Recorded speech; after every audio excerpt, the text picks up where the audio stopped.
یہ بھائی نے فرمایا کہ بعض اوقات ہماری پینٹ لمبی ہوتی ہے، ہم نماز پڑھنے کے لیے جاتے ہیں تو اس کو فولڈ کر لیتے ہیں، کسی نے کہا ہے کہ اس طرح فولڈ کرنا یہ مکروہ تحریمی ہے، اس کا کیا شرعی حکم ہے؟ دیکھیں ہے تو یہی بات کہ نبی کریم صلی اللہ علیہ وسلم نے ٹخنے کھلے رکھنے کا حکم ضرور ارشاد فرمایا، لیکن اس کی ایک علت بیان کر دی تکبر کی وجہ سے، کیونکہ عرب لوگ لمبے لمبے کرتے جبے پہنتے تھے جو زمین پہ گھسٹتے تھے، اور یہ متکبرانہ ایک چال تھی، متکبرانہ انداز سے وہ چلتے تھے۔ رحمت کونین صلی اللہ علیہ وسلم کو یہ بات محبوب نہ تھی، تو آپ نے صحابہ کرام کو چھوٹے ذرا کپڑے پہننے کا حکم دیا کہ جو ٹخنوں سے اوپر ہوں۔ یہی وجہ ہے کہ اور تکبر کے توڑ کے لیے یہ وجہ ہے کہ حضرت ابوبکر صدیق رضی اللہ تعالی عنہ نے جب یہ حدیث سنی کہ سرکار نے بیان فرمایا کہ جس کا تہبند ٹخنوں سے نیچے ہے وہ جہنم میں ہے، تو عرض کیا صلی اللہ صلی اللہ علیہ وسلم میں تہبند پہنتا ہوں تو تھوڑا سا سرک جاتا ہے اور میرے ٹخنے ڈھک جاتے ہیں۔ سرکار نے شاید فرمایا کہ اے ابوبکر آپ ان میں سے نہیں ہیں، یعنی آپ کے ڈھک جاتے ہیں عذر ہے، آپ متکبرین میں سے نہیں ہیں، اصل مسئلہ پھر تکبر ہوا۔ یہی وجہ ہے کہ اگر آپ نماز پڑھ رہے ہیں اور میں آپ سے پوچھتا ہوں کہ اگر آپ جرابیں پہن کے ساکس پہن کے نماز پڑھ رہے ہیں تو آپ کی نماز سنت کے مطابق ہو رہی ہے خلاف سنت؟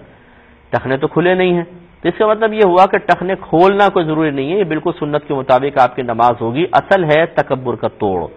یہ آپ سمجھ گئے بات۔ تو اب چاہے نماز ہو چاہے نماز کے خارج ہو، ٹخنے سے اوپر کپڑا رکھنا یہ سنت کریمہ ہے، لیکن اگر آپ ڈھک لیں اور دل میں تکبر نہ ہو تو زیادہ سے زیادہ خلاف سنت ہے، کوئی آپ گناہگار نہیں ہوں گے۔ یہ ایک تفصیل ہے۔ دوسرا یہ کہ مسلم کی دو روایتیں سرکار نے ارشاد فرمایا، صحابہ کہتے ہیں کہ سرکار صلی اللہ علیہ وسلم نے الٹا کپڑا پہن کے نماز پڑھنے سے منع کیا۔ ایک روایت میں ہے کہ سرکار نے کپڑے کو گھرسنے سے، اسے اڑس لیتے ہیں، اس سے منع فرمایا۔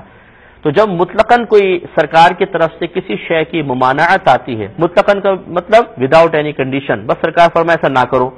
تو پھر اس سے یاد رکھیں کہ واجب ثابت ہوتا ہے، یعنی اب اس چیز سے بچنا ہم پر واجب ہے، اور ترک واجب مکروہ تحریمی کہلاتا ہے، حرام کے نزدیک ہوتا ہے۔ لہٰذا معلوم ہوا کہ آپ مسجد میں گئے، پینٹ لمبی ہے، اگر آپ ٹخنے ڈھک کے پڑیں گے تو زیادہ سے زیادہ خلاف سنت جو گناہ نہیں، اور فولڈ کر لیں گے تو علماء نے فرمایا الٹے کپڑے میں آئے گا، یا اوپر سے شلوار گھرستے ہیں تو یہ کپڑا اڑسنے کے اندر آئے گا، جس کو علماء مکروہ تحریمی قرار دیتے ہیں۔ لہٰذا اب آپ دیکھ لیجئے، ایک طرف خلاف سنت لیکن گناہ نہیں، دوسری طرف گناہ کی صورت بن رہی ہے، اور جب دو ایسی چیزیں جمع ہو جائیں کہ دو ضرر ہوں تو اس میں چھوٹے ضرر کو اختیار کرنے کا حکم ہوتا ہے، بڑے ضرر کو چھوڑیں، تو مکروہ تحریمی فعل نہیں کریں گے، خلاف سنت فعل ہو جائے کوئی بات نہیں۔